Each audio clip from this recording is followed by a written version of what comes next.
Hello. Good. Okay, hi guys. I'm so excited to have you on. And for anyone who can't make the call, I'm recording it and I'm going to post it in the group. So hopefully you can catch it on the replay. Well, I guess if you're watching it at this point, you are watching it on the replay, but I'm going to be doing that for all the calls going forward. And then I'll share what we're talking about so that people can tune in if it's of interest to them. So I guess I have three things I'm really excited to talk to you guys about tonight. But first, I just wanted to go in everyone who's on here and just check in, like, how's everything going for you? Do you feel like there's anything you're struggling with, anything you especially want to work on, any questions you have? Liz, you want to start? Yeah, I really enjoy the workouts. They're just perfect for my schedule. I'm just having a hard time being accountable to myself. And I'm really trying to work on that Mm-hmm. to make sure that I actually do them. Mm-hmm. It's easy to sign up and do a program, but not do the program. Yeah, it is pretty easy to do that. One of the difficulties I have with working out is I just get uncomfortable with changes in body position. And that's something I need to work on because I need to open up, from working essentially a mostly desk job. Mm-hmm. And you get used to like being in that crunch position. So what's uncomfortable for me is like the burpee situation, not just the muscle part, but like the jumping and going from being vertical to nearly horizontal really quick. Mm-hmm. I have some anxiety around that I'm trying to work on. Okay. Like, or uncomfortable. It's not anxiety, just it's outside of the box, which is good, Mm-hmm. which is what I'm trying to accomplish. So that's just the obstacles I'm trying to overcome right now. Well, I'm really proud of you for working on it. What do you think would help you stay accountable? Well, making sure I don't bail on the calls, because then if I don't do the exercises, it's going to be pretty obvious at that point. Actually, once I posted on Facebook again tonight, I went to do my exercises and Linus threw a huge fit because he had to go to bed and couldn't finish them with me. So you have a workout buddy. He really goes and he got mad that he couldn't lift the weight. Mm-hmm. He wanted his own weights. So we got we're going to do toilet paper next time so we can. So I enjoy seeing that, and it's really important. I want to give him the best foot forward with a healthy life. He can train if he wants to decide later on in life that he doesn't want to work out and be lazy. That can be on him. I don't want it to be because of an example that I'm setting. I love that. So he'll see that like the normal is mom exercises every day. This is what people do. Mom is strong and healthy, and just see that as like the normal. Yes, and because my husband does it too, so he brings him to the gym with him. So I want to see on both sides. So that's a very healthy, normal thing. It's part of your life. Mm-hmm. I love that. Okay, cool. Well, I think what else can help with accountability too. Jen, how about you? I would say I'm very similar to what I think, is it Elizabeth just said? You can call me Liz. Liz? Okay. I do work a desk job, so like doing burpees and stuff is pretty outside the realm of my exercise for a normal day. So it just seems like a big, gigantic jump, right? From sitting at a desk or leading meetings for 10 or 11 hours every day to then jumping around for a half hour. So I guess I didn't even kind of diagnose it as anxiety or what it is. It's just not comfortable, if that makes sense. Okay. That's interesting. Yeah. So maybe a little bit more of like a warm up into like, hey, we're moving now, and then getting into the workouts. Yeah.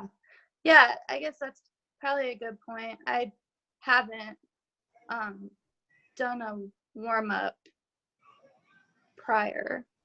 Yeah. And like if, when I'm with clients at the gym and we have an hour, I'll have them do like 5 to 10 minutes on the elliptical and then some dynamic warm ups before we launch into it. But in keeping it, 30 minutes or less, everything is a lot more condensed. Okay, that's really great feedback. Let me think about that and how I can kind of work on it going forward.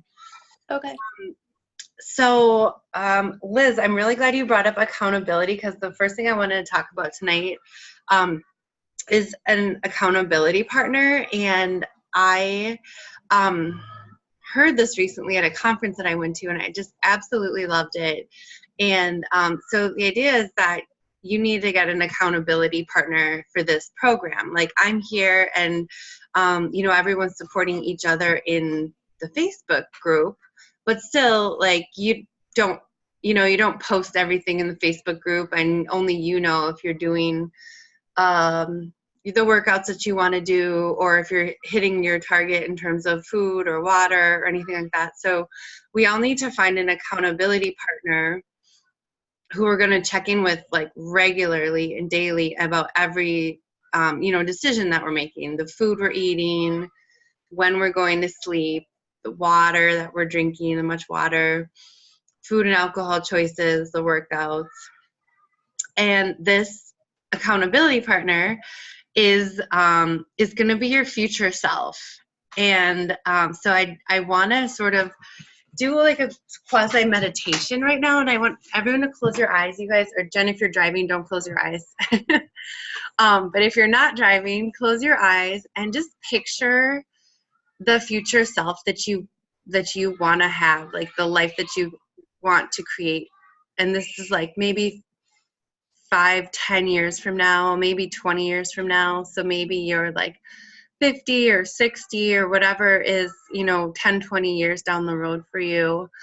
And just picture this woman, like picture her. She's strong, she's healthy, she's lean, she's in control of her life, right? She has really strong habits that she's built up over the years that are just second nature by this point.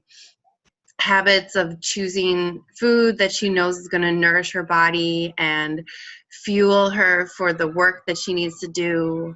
Habits of like going to sleep instead of choosing to stay up late watching TV or scrolling through Instagram or Facebook or whatever is around 20 or 30 years from now. Habits like building up strong relationships with other like-minded women who prioritize their health and wellness and their success in their careers. And so, okay, once you have a picture of this idea, I want you to feel her being very grateful to you for right now and the choices that you're making. And just feel how proud of you she is and how grateful that right now you made these hard choices, or you made these daily consistent actions that eventually became habits that are going to set her up for success, set you up for success. Your family has a healthy, strong woman involved, so your business is flourishing because you're healthy and strong. And that woman is your accountability partner for this program. So, okay, if you have your eyes closed, like open them. And for either of you, could you actually picture this woman, your future self? If you did, that's awesome. If you, I would just invite all of you to sort of think about this. It's a nice thing to meditate on in the morning. Maybe do like a daily meditation. Or if you're having trouble making a decision of what you should do, what choice you should make, think about why you're maybe taking the choice of doing the workout or having water instead of alcohol or whatever the choice is. And just think about that future self as your accountability partner. Okay, the second thing I want to talk about is metabolic conditioning. So that is all the workouts we've been doing are metabolic conditioning, and I want to talk about what that is because I'm sure that most people might be a little curious about what that word even means. Obviously, they're short and hard. So metabolic conditioning workouts are very intense workouts where you do for a short period of time. and they combine strength training and cardio. And you can actually further break it down into metabolic resistance training, which is the like work with weights that are in some of the exercises, and then cardio resistant cardio training, which would be like high intensity interval training. So together, those two things are metabolic conditioning. And I think they're really great. I'm getting a lot of really good feedback from people that it fits well in their life, and they're really appreciating that. I don't know if everyone's getting fully understanding all the rest of the benefits, so I just want to go over those.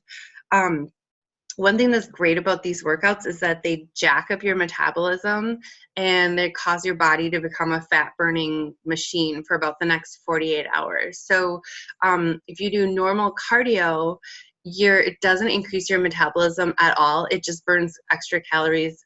It increases your metabolism while you're doing the exercise. So if you're spinning or if you're on the elliptical or jogging, that will increase your metabolism just during the time that you're doing it. And then when your heart rate goes back to normal, your metabolism goes back to normal.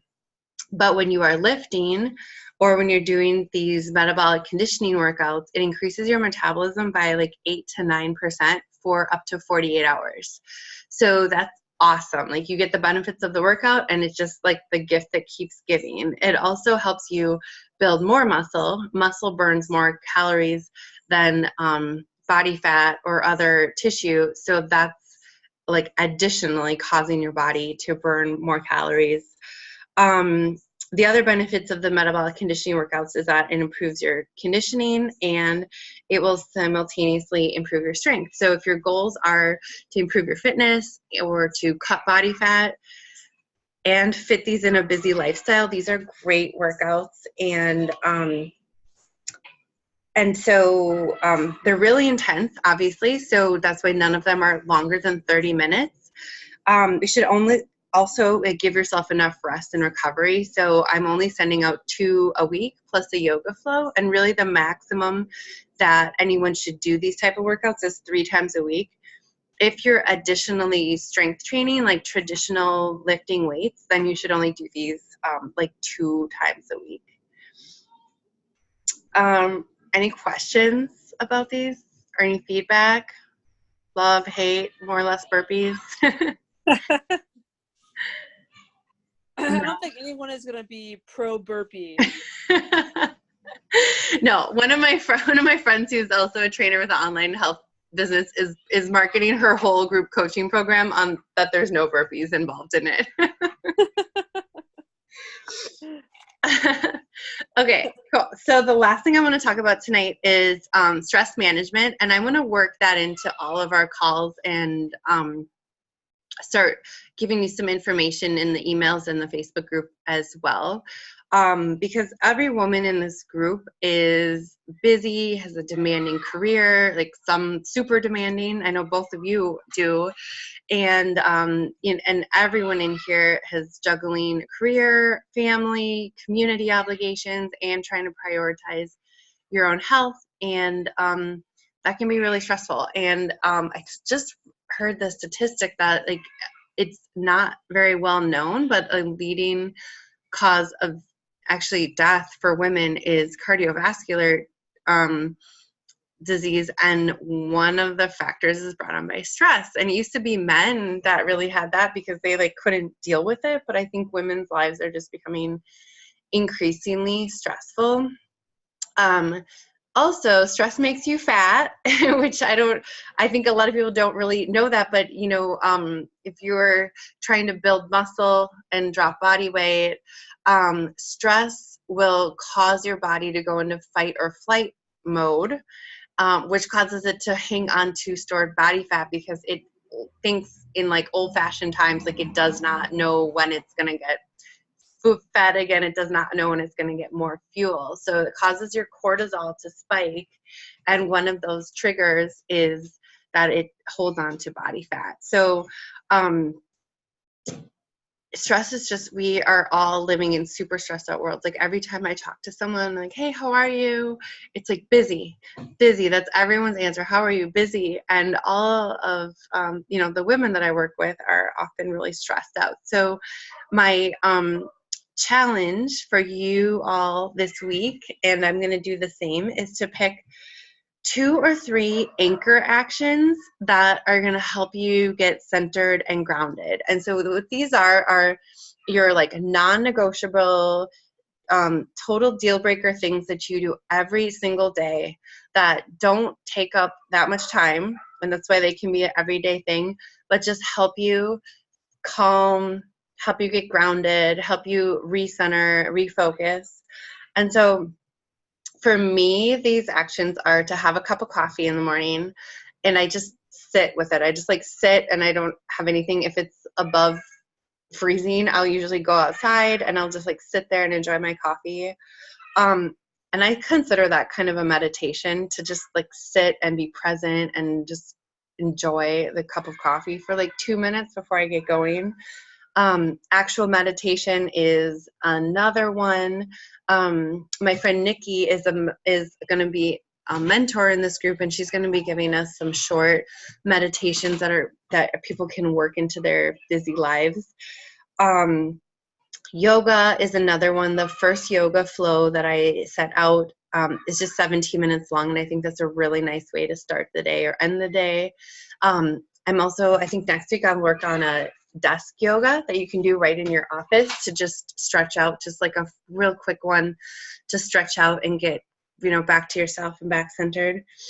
Other options for like anchor actions would be to have a daily workout, prayer time, a journaling practice, maybe a gratitude list, phoning a friend. I know we're all super hardwired for connection, and sometimes they're just like go, go, go, go, go mode. And to just call a friend on your commute home or your day into the work day can really bring a lot of happiness that you don't realize you're missing until you talk to an old friend. Leisure walk is another one, super grounding. And I like to combine that with calling a friend. So like have a phone date with a friend and go for a walk at the same time. You'll get out in nature, you'll get your body moving, you'll feel so much better. Those stress levels will decrease. 2 other ones on the list are to drink lots of water and to make sure you eat veggies. So the challenge for this week is to pick 2 or 3 anchor actions. I'm going to ask everyone to post in the Facebook group what they are and just commit to doing those and see how that makes your week different. With just those 2 or 3 small changes that are going to decrease your stress, increase your happiness, increase your just focus and presence and overall groundedness. That's all I have. You guys have any questions or last thoughts or comments? I am quite excited to get the desk yoga. I think other people will be too. I wish I had thought of it sooner.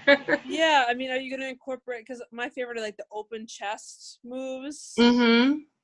I look like a fool. I do that in my office right now, and I'm sure people have walked by, but it'd be nice to have more than just the ones where you try to touch your, the between your shoulder blades together. Mm-hmm.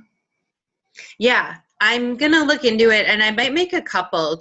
I think like that would be just super helpful to a lot of people, and I'm not sure. It's gonna be a surprise, and it's gonna be really good. That's all I can tell you right now.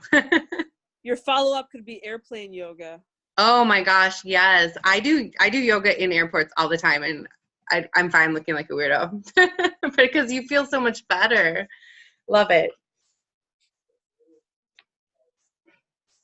Okay, desk yoga and airport yoga coming soon. I love it. Okay, guys, I'm going to end this call, and thanks so much for logging on. Anyone who's catching it in the replay, thank you so much. And I'm going to post this and ask you all to share your anchor actions for the week, and then we'll check in next week and see how they're going. Okay? All right, have a great night, and I will talk to y'all soon. Bye.